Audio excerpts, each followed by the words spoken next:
So what's going on, Melanin Fitness Nation? I finally got the guy that lost all the weight and is behind throwing up all the weights now. The man himself in the flesh, Ty, has finally came online to join me. And I'm super excited to give you all the tea so you all can find out a little bit about Ty and what he does.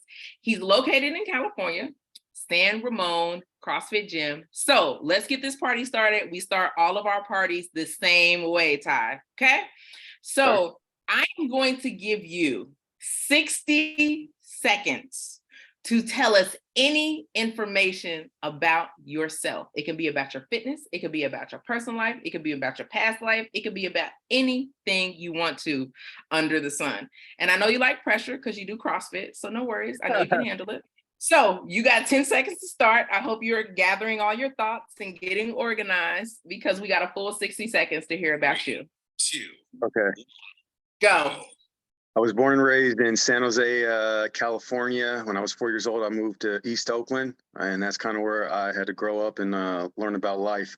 Through that time, I didn't have any kind of models when it came to fitness and health. Most of my family was overweight, so I naturally began to get overweight basically from a child up into my adulthood. I ended up gaining about 400 pounds, and after that, it was basically I made a choice. I'm either going to continue to get larger or I'm going to go after my dream, which was at that time I wanted to become a police officer. And that was basically that moment that I had asked myself, do I love food more than I love living my dream? That's when everything changed. And the rest was all downhill, which I'm sure we'll probably talk about. That's a brief synopsis. God, 60 seconds. There's like 800 other things now that are coming to my mind as soon as the clock stopped, of course. I love it. I love it. So tell us a little bit about your fitness journey. How did you manage to get the weight off? Because you look great. You've done great. So tell us about it. So for me, it wasn't really an overnight thing, and CrossFit honestly came a little bit later. My fitness journey began back in May of 2013. I remember the day like it was yesterday. It was May 3rd, 2013. And one of my friends had told me that he had just got hired as a police officer. And I wasn't judging him at the time. I didn't have the level of awareness that I have now. But when he told me that, I was like, how are you a cop and I'm not? Like, I know you. And so the fact that somebody was living my dream, and I thought that I had been working so hard to be there. I went to school at San Jose State. I majored in justice studies. Like this was the path that I was on. And it was that day I was like, what is going on? Like, how did this happen? And that was when I had to ask that question. Do I love food, eating fast food every day and not working out? Do I love that life more than the life that I truly want to live? And I remember that night I went to Cheesecake Factory. I had my last cheat meal and I woke up that next day and it was game time. So I'll be honest, at the start, my only goal was to be able to run 1.5 miles in under 14 minutes because that's what the requirement was to be a police officer. So I wasn't concerned about the background or any of the other stuff. It was more, can I run this 1.5 miles? And so that next morning after I made the choice, changed my life, I went to the track just to time myself and kind of see where I was at. And it took me 27 minutes to run 1.5 miles. I remember getting back in the car and crying the whole way home, knowing that there was no way I could ever do this. It was probably one of the toughest days of my life because what I had thought I could just knock out in 8 weeks, I knew that wasn't going to be the case. So I kind of scaled it back and I kind of started with just downloading MyFitnessPal and tracking my calories. And because I was so overweight, I couldn't do much at the time. So I could only do about 20 minutes on the elliptical and then I'd have to stop. And then I would literally go home and I would watch TV or read, and then I'd go back and do another 20 minutes. And then at that time I was working in state prison up in Oregon. So I would have to work the swing shift. So I would do all that in the morning, get all my meals right. And then I would head into work. And it kind of started out like that for the first couple weeks of just doing the elliptical and eating right, counting the calories. And I started losing weight. Started small with about 6 pounds that first week. And then I want to say maybe about 3 or 4 the next. And that was kind of how I started my whole entire process. Uh, what kind of helped me out next, I remember one of the days I was at the gym and I seen a female on the stair treadmill, and I was like, oh my god, that looks like a hard workout. It's a great sweat. Let me try that. I think I lasted like 3 minutes and I had to stop. And so my new goal was to add a minute to the stair treadmill each week, coupled with my 20 minutes of the elliptical. So I would still do my normal. And then when I was done with the elliptical, I try to go on the stair treadmill for like 20 minutes. I'm sorry, for like 3 minutes. And then I'd stop, go home. And I just started, everything was very, very small for me. It wasn't like I started out in CrossFit doing all these muscle ups and power cleans and things that I love now, but it was very, very just following a diet plan, being as consistent as I could, and adding a little bit more towards towards the workouts each week. So basically, after I want to say maybe about 8, so I had this plan in my mind. I was like, look, if I could go 8 weeks with no cheat meals, just following the plan, doing everything right, I was going to reward myself. I was like, I'm going to have a cheat meal. It's going to be a big thing, because a lot of people don't know, prior to that, I used to probably eat fast food every single day. That's all I ate for breakfast, lunch, and dinner. I didn't work out. It was terrible. Like, I was one of those guys. I remember going to Taco Bell and getting maybe about 12 things off the menu and having to make some story up at the drive-through that I had to go pick up food for all my friends when it was really me. Like, that's how bad it was. So fast forward, I had this whole plan. I was going to do this whole entire cheat meal, 8 weeks, if I could just stick to the plan and actually last the entire time, because I had never done that. I usually go about 2 weeks hard, and then I thought that I had earned something, and I learned that that's not how it worked. So that 8 week point came. I was probably down about 60 pounds at that point, and clothes were fitting loosely. I was a lot more confident. I actually looked forward to waking up and going to the gym. I would say at this point, I was probably doing about 35 minutes on the stair treadmill. So I had improved that. I had played high school football and high school sports. I was very, very good at that. So I had a little bit of weight lifting background. So I had started doing stuff that I remembered in high school. So I would still do my stair treadmill for the first workout. Then I would come back and I would do probably like 35 minutes of lifting or 40 minutes of lifting. And it was basic things that I knew how to do, like bench press and back squat and shoulder press. But I would just, do what I had thought was going to help.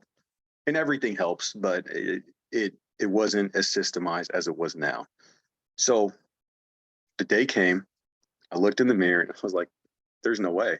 Like, I want to see how far I could take this. And that's kind of what happened. I ended up between, I want to say May of that year. I had started May with this whole entire process. By October, I had taken the physical fitness test to be a cop down. I was in Idaho at that time, but I wanted to work in California. I flew out to California. I took the test and I passed everything. And so I remember the day after that, that was the first time I had actually went out on a run, and I didn't care about the time. I just put on the headphones and went. And that was when I knew, like, I love this lifestyle. And that was it. And so after October, I obviously kept on with the regiment. I kept very, very close to hitting my calorie goals, hitting the protein goals. I didn't skip the workouts. I always was, still managing everything kind of like it was day one. And I want to say throughout that whole process, so I passed in October, and I actually got hired on with a police department April of that next year. So it wasn't even a year, because yeah, it had been a year if it had been May, if it had been May, but it was April. So that was, yeah, 2013 to 2014. That's when it all had first started. So that was Nice. kind of that. Wow. Yeah. And I So and I want to say the total amount of weight loss between that entire time period, I think it was like 110, like 150, like it was a lot because I was 400, and by the time I got into the academy, I was like 260. So nice. yeah, I and love then it. thank you. Uh, I was gonna. So that was it. The whole entire CrossFit that actually didn't start until COVID. So Mm, I've been doing CrossFit officially since 2020. I just hit 3 years. I want to say 2 days ago. nice. Happy anniversary. Thank Happy you very much. anniversary. Thank you very much. Wow, that's a lot. Um, Congratulations on all your success. I mean, that's huge for influence. One of my questions I had that I didn't hear you say anything about while you told your story, tell me how your village encouraged you or changed while you were changing. So uh, at the time when I was living out there, it was only me and my girlfriend. So I didn't have any family. I didn't have any help, if you mean like that, like who was Mhm. kind of like getting my back. Uh, that's it's not like a sad story, but that's actually why me and her aren't in a relationship anymore. Because when I was going through this process, she was still living the way that we used to live. Like she would still bring home the bad food, like after work, and I wanted her to come to the gym, and she wouldn't do it. Like she was still living that exact same life. So there's two people in this house, and one is still going down the old path, and I'm heading this way. And naturally, we start growing apart because I wasn't with it anymore. And it's like we are literally out here by on our own. We don't have any family, like no one's supporting us. It's like, I need you and you're making it harder for me, which, Mhm. you know, it, I, I honestly didn't have any support. And I had had guys who I'd worked with at the prison who had started to see me lose weight. And then they had started to encourage me and like kind of keep me going. And then obviously the inmates who I was around, they had started to see me lose weight. And I remember them like asking me like, "What are you doing? Get like, help me out. How many burpees are you doing a day? Like, how did you lose that amount of weight?" Because they all knew me when I was big. So as I was losing weight, it was weird. It was the only people who honestly were kind of like pushing me or saying stuff were the inmates that I'd worked around, probably just playing a game, but who knows, and the actual staff that I had worked with, but I didn't have any actual support at home during this at all. So what would you say to somebody, because I know that is a story, excuse me, that some people can relate to. So what would you say to people that don't have a village and they don't have a support system and they're getting ready to start or they're in the midst of their fitness journey? How would you encourage them? I would say don't get on this journey unless you have a mindset of where you want to be when it's done. Most people, and even the clients that I kind of deal with now, I would say one of the biggest issues is most people say, I want to get fit or I want to look good. And they really haven't thought that through about, well, what does that process even look like? It's just, general things that most people want. I would say what kept me motivated without the village and without all of the help was I knew when this was done, I was going to be living my dream. I was going to be wearing the clothes that I want to wear. I was going to be confident when I walked in a room. I wasn't going to have to hide myself under 4XL shirts and a 52 waist. And it was those thoughts that at least had helped me, that kept me motivated, like knowing where I was going to be. And that's all that I was sitting in vision. Every time I was on that stair treadmill, I'd be like, Ty, dude, imagine where you're going to be in by 4 months. You're going to be this. We're going to be doing all these things. And that kept me going. And I'll admit, as much as I love the having that having that positive mindset, something that kind of helped was the fact that my girlfriend didn't support me because it sounds wrong, but I wanted to prove her wrong. Mm. And I don't usually like to feed off that negative type energy, but it kind of powered me through some of those harder days because I knew like she didn't think that I was going to last this long. I had been with her for 6 years, so she had seen me try all kinds of diets and yo-yo up and down, and she just thought it was just more talk. So that was kind of Okay, something. I got a question, Ty. Where's she at now? Is she still heavy? Has she seen your improvement? I don't know. I know that my mom spoke with her maybe about 6 or 7 months ago, and all my mom Nice. said is that uh, you should reach out and tell her about your fitness program. So that kind of tells me something about how she may still look. But I Right. didn't go into too many details. But it sounds like she was still pretty big and asking what I'm doing these days. Nice. Congrats. That's huge. So let's get a little bit more personal into your fitness journey. So tell us, what's two of your go-to snacks? What do you like to snack on? Tell us if you're grabbing a snack, what are you going to get? I usually, honestly, it's kind of basic. I would go with hard boiled eggs or my number one go-to snack, just because it's usually easy and I could eat those on the go and not make a mess. Put a little salt on top, and that usually hits the spot. I would say that my second go-to go-to snack. God, this is tough. I'd probably just say either beef jerky or some kind of protein bar. But Okay. usually, I'm not gonna lie, I I probably barbecue and meal prep so much now that there's usually like a chicken leg quarter sitting around, and I'll just grab on that and snack on that. Like that's the Okay. truth. Like I am at the point now where I'm not always watching every single calorie. I'm more whole foods based, and I'm more just if it's a whole food and it's healthy, I'm eating it. So I don't mind just having a couple chicken thighs here and there when I'm feeling hungry. That that Okay. that's the truth. I like it. So tell us, what is one of your favorite workout moves? Oh, power clean, Okay. power clean by far. The reason that the power clean is such it's one of my favorite moves because in high school I hated it.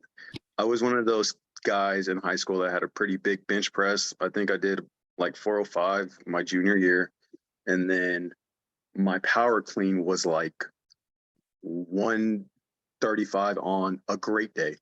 It was completely off. I didn't have any explosiveness or anything.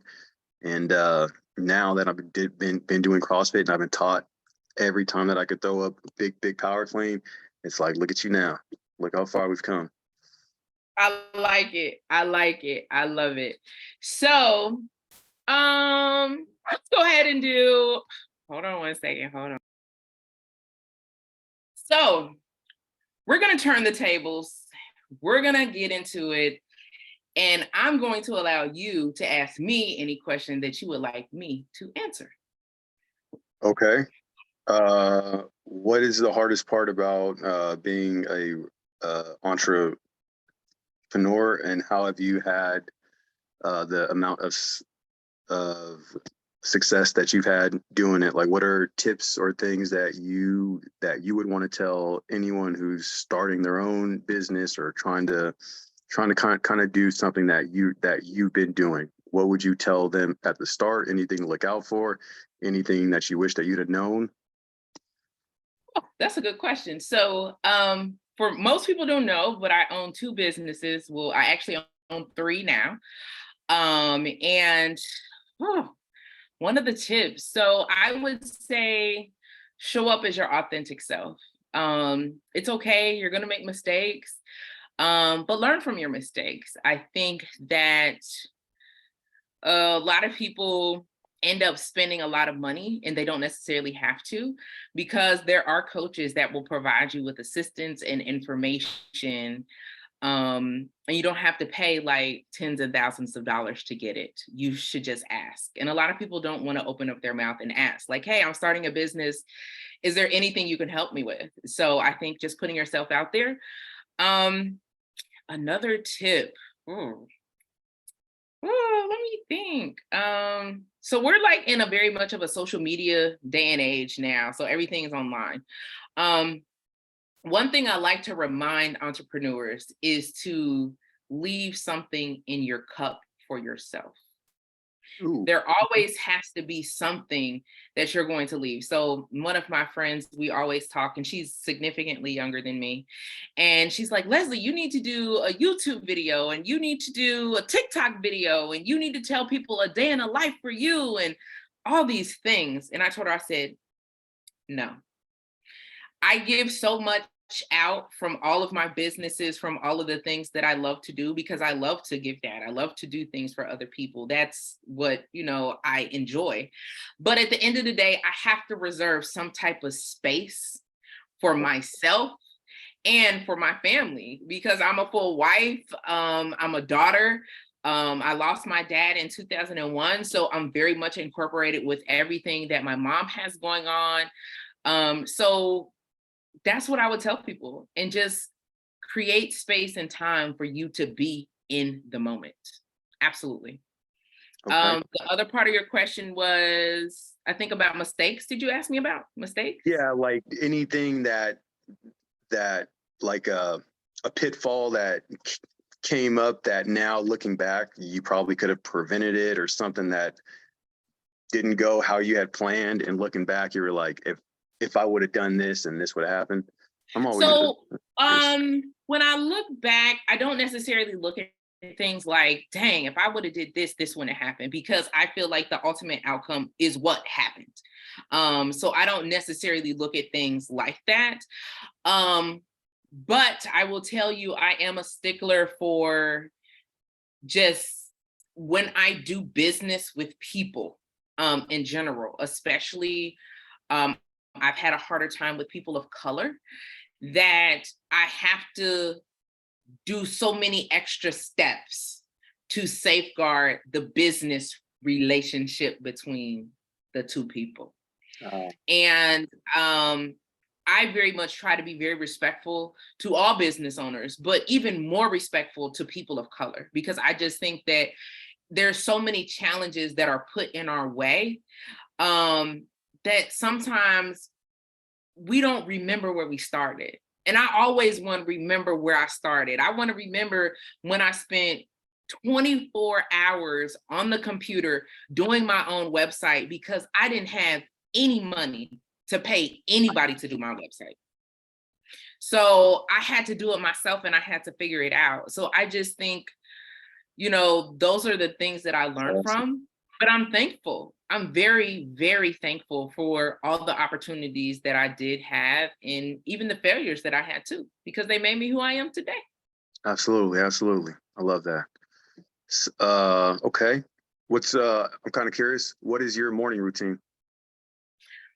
My morning routine. So I wake up at like 5:10 in the morning, and I get myself together, and I walk out of my door and walk straight into my garage to work out, me and my clients and my spouse. And we work out at 5:30 every morning. And then I come inside and get myself together. I cook. So typically I'm cooking like 3 meals a day sometimes. Well, in most cases, I cook 3 meals a day, and I get my day started. I typically take my first phone call at 7:30 in the morning. And then I typically work all throughout the day, because I have clients. So I support small business owners and micro business owners, with their day to day. So marketing, branding, answering phone calls, emails, content creation, anything under the sun dealing with the business. That's what I help with behind the scenes, as well as like posting Instagram stories on Melanin Fitness Nation. That's always me posting, and all the funny memes. So for the most part, that's what I do all day. I'm typically on the computer Monday through Thursday until about, well, Monday through Wednesday, I'm typically on the computer from 7:30 until 7. Oh, wow. and Okay. night. And then on Thursdays, I typically volunteer coach in the afternoons. And then Fridays, I typically try to stop my day at 3 o'clock, but that hasn't happened for probably like the last 8 months since my clientele has picked up. So I've been working on Friday nights too. So yeah, that's pretty much my day. And I just get to hang out with my dogs at home. That's a good life. That's a Good great life. life. And it's, Yes. yeah. And it's glad to hear that, yeah, you may be losing some time on Friday, but at least sounds like the business is growing, which Mhm. is important. Uh, Top 3 favorite books. The Secret, Ooh, Starbucks that one. Experience, and I don't know if I have a third. Top three. I don't know if I have a third one right now, Ty, but definitely The Secret is my all-time favorite book. Amazing book. And it's a That's quick read. It doesn't take long, but it's a very great read. I love it. absolutely. I love The Secret. All right. Good stuff. Uh, what was the hardest part on our work with your fitness journey? Was there anything that you wish did you like how all of that went, or what was yours about? Like, what was your rundown? How did you get involved in all of this? So I used to be about 325 pounds at my largest. Um, and I contribute most of my weight gain to corporate America because I used to be a property manager in multifamily housing. And it was just stressful. It was I was always on very high stress properties because the owners would seek me out to help them and assist them in getting the property turned around to be sold. So I was either changing staff members, I was doing major renovations on site. I was just always doing some type of overhaul. So I went to the doctor randomly because I think I had like headaches. I used to suffer from migraine headaches horribly, and they could never figure out the reason why. Well, later on, I found out that I was just fat as hell. Like I just needed to lose some weight and get my health in order because I don't suffer with headaches like that anymore. It might be a sinus headache here or there, but I'm fine. I don't have any issues. But my blood pressure was at stroke rate, and I figured that I had to do something. They wanted to put me on blood pressure medicine, and I absolutely refused to take it because I told them, I said, that's not a means to an end. That's just covering up an issue. So what are we Yeah. going to do in the meantime? So I never take the blood pressure medicine. I haven't taken it. And I just started like, I need to do something. So I just started doing CrossFit. We found it on Groupon and we found a Black owned gym and it was 97% Black. And The here rest we was are history. almost 10 years later, just Wow. in the game. 10 years. That's awesome. 10 Yeah. years. All right. Another question. Where, Mhm. if in a perfect world, if everything goes according to plan, where are you in 5 years? What's your life look like then? My life looks like I'm gonna own a home overseas. We have had at least 3 to 4 Melanin Fitness Nation galas to where we're providing um services, so breakout sessions to talk about health and wellness and the upcoming initiatives. Melanin Fitness Nation is often booming. The 12-week program has at least been ran 5 times. We've hired coaches of color and allies in the community to facilitate this program. We've probably have at least 3 outside spaces that we've created for people to be able to go outside and do workouts if they can't afford a gym membership, because one thing that COVID has taught us is to be self-sufficient and things can shut down in any given moment. Um, that's really it. Probably 50 pounds lighter as well, because I'm back on my journey since I had surgery in November. So 50 pounds lighter, locks longer, just living a good life. That's it. I'm really easy. I just like to really be in the moment and just a hugely successful Atlanta Masters Classic. I want at least 75 athletes to participate in the event, and then maybe it's a weekend event at that time. All right. That sounds good. At least it sounds like you actually do have a plan, which most people don't, which I love about you. That's awesome.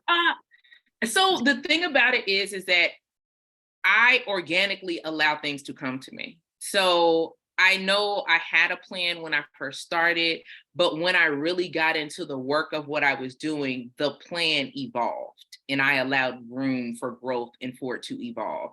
So I'm a little bit off the cusp because I do like trailblazing because that's just kind of like my thing anyway. So I always tell people it's okay to trailblaze. It's okay, like, if you, I know people will probably cringe, but it's okay if you don't have a business plan and a roadmap right now. Maybe you just need to start where you're at and let all the other things come to you, the relationships, the bonds, and then you can actually create the idea as you're moving through the motions because it'll come. I love that. Absolutely. So yeah. All right, Ty. So tell us, oh my gosh, I feel like I want to ask like another profound question for you, but tell me two mottos that you live by. Uh, I live by the first motto is literally, I see on everybody's forehead the letters. It's it basically reads out every time that I look at someone, I always think, make me feel great. How Okay. can I make this person feel great? Especially doing the training as a CrossFit coach for my own clients. I obviously know that uh, let's not sugarcoat it. I'm not going to tell you that things are good when they're not.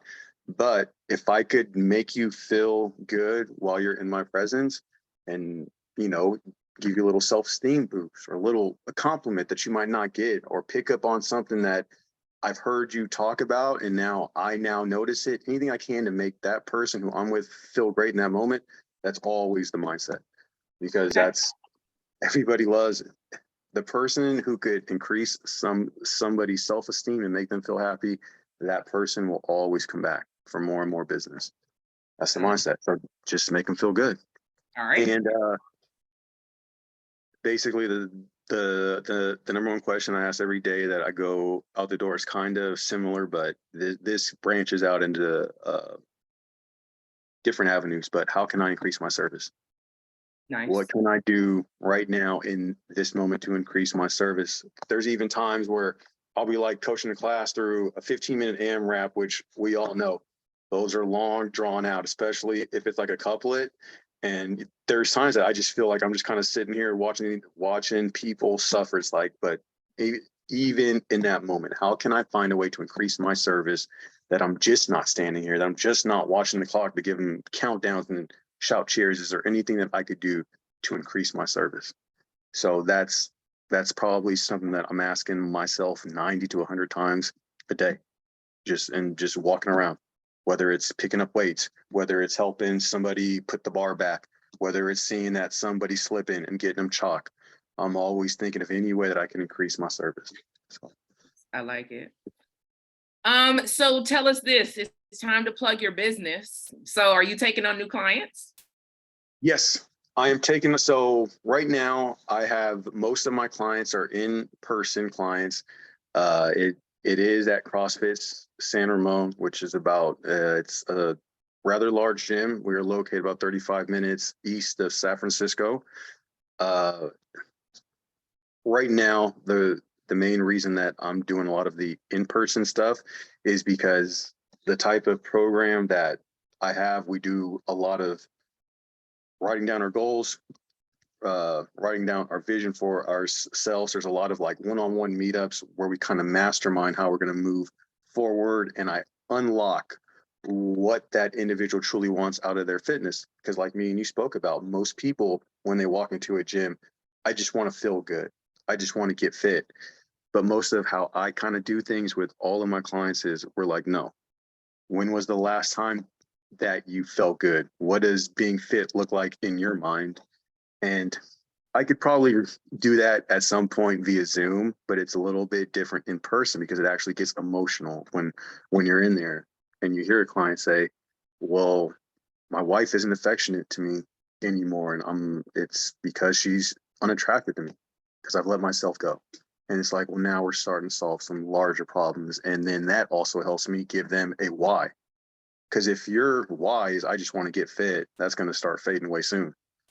But if you have a why like I want I want to feel attractive again, that's a bigger why that I could start pulling out, and I could turn that why into actual burning desire. And then we're going to start getting some real results. So I am taking on clients. I usually do, if you're going to work with me, we train 2 to 3 times a week on a set schedule. And it's a monthly payment plan. I don't sell sessions. I sell by the month. You either are going to work with me for 6 months or 12 months. And most of my clients have gotten amazing results thus far. I'm still building up clientele. I'm not at the scaling phase quite yet, but I'm obviously, just trying to get my name out there. So thank you for asking.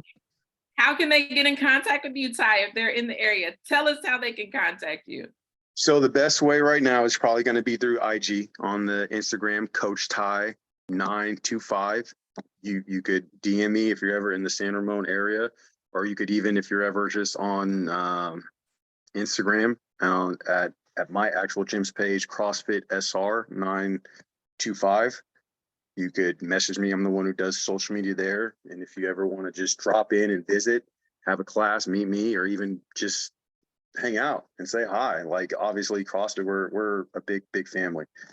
So anytime that anyone here who's watching, if you're ever in Northern California, come by CrossFit San Ramon. We have an amazing gym. We have a state-of-the-art Olympic lifting facility as well.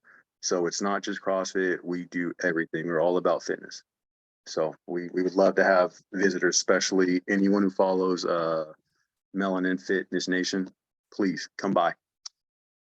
Perfect. Ty, you are the man. Thank you so much for letting me get all the business and all the tea from you. And also hearing your story. It was absolutely amazing. So I appreciate you. Thank you for sharing space with us virtually. But most importantly, thank you for being a part of the Melanin Fitness Nation community, because this could not happen if you were not a part of the community. So we thank you. We honor your commitment to fitness, and keep soaring, man. You're doing great. Thank you so much. Thank you for having me. You're welcome. All right.